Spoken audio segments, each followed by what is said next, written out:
carpets? The list Maybe. would I don't perhaps go know on.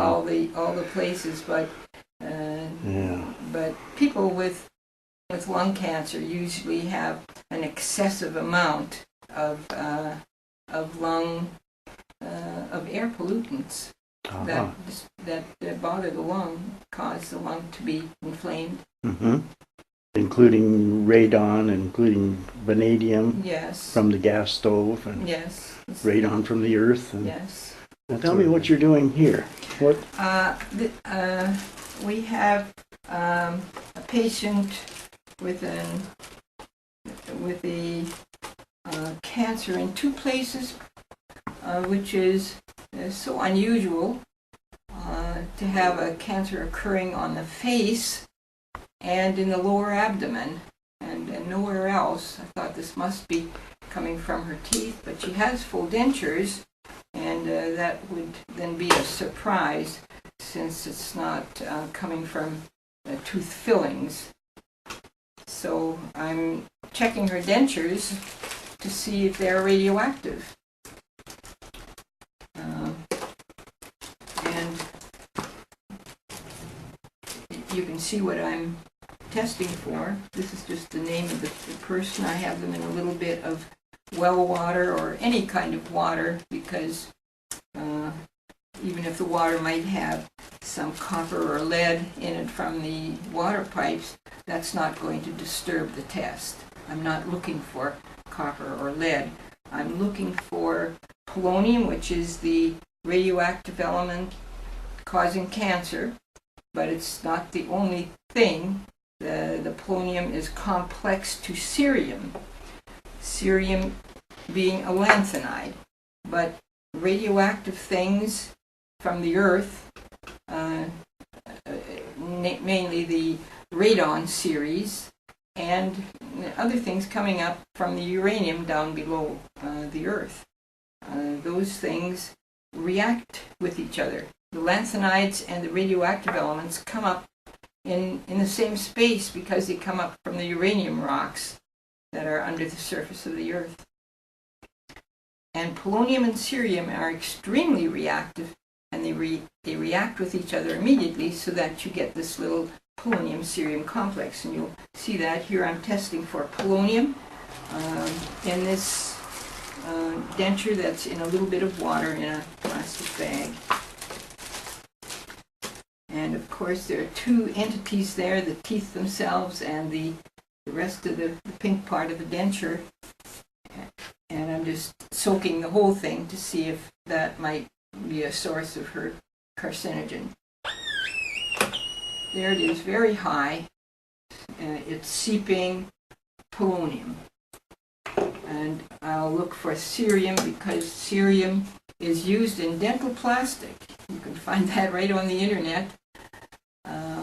It's terrible that a great deal of research on cerium was done in the first half century of the last century already. Cerium came into use, and they never did search for an effect that might be contributing to cancer, I suppose.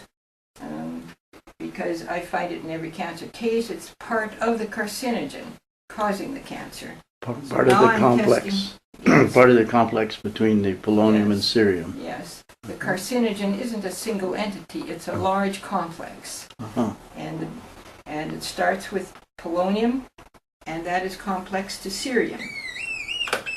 Yes, we would expect, this is cerium, we would expect it to be exuding it because it's plastic. If you harden the plastic enough, it would not diffuse out.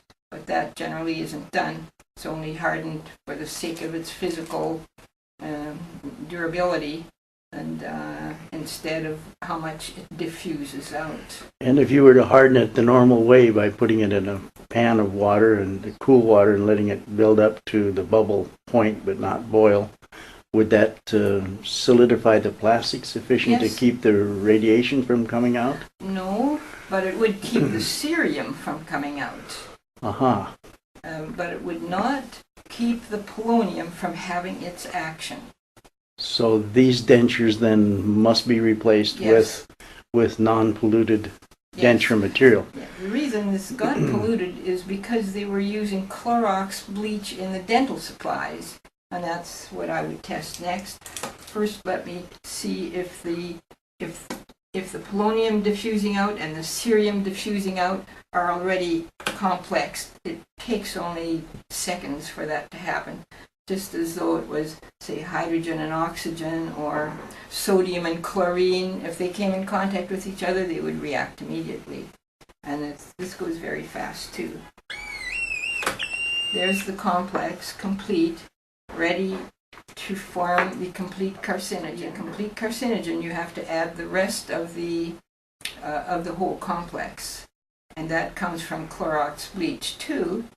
The ferrocyanide would be found in the Clorox bleach.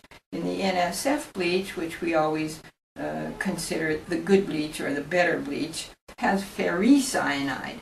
It's also very harmful, of course. Any cyanide that you're eating that isn't a plant material has to be detoxified by the body in a special way, which is quite a drain on the body's resources. The body needs its resources to detoxify the natural cyanide-containing food. About half of our food has cyanide molecules in it, and that's why they're called cyanogens, but they're not toxic, whereas something that's human-made is much more likely to be toxic. And certainly these cyanides that are added to the water to keep the pipes from developing scale and from corroding is very toxic.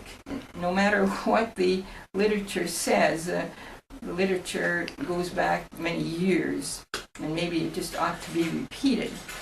The experiments on these cyanides called ferricyanide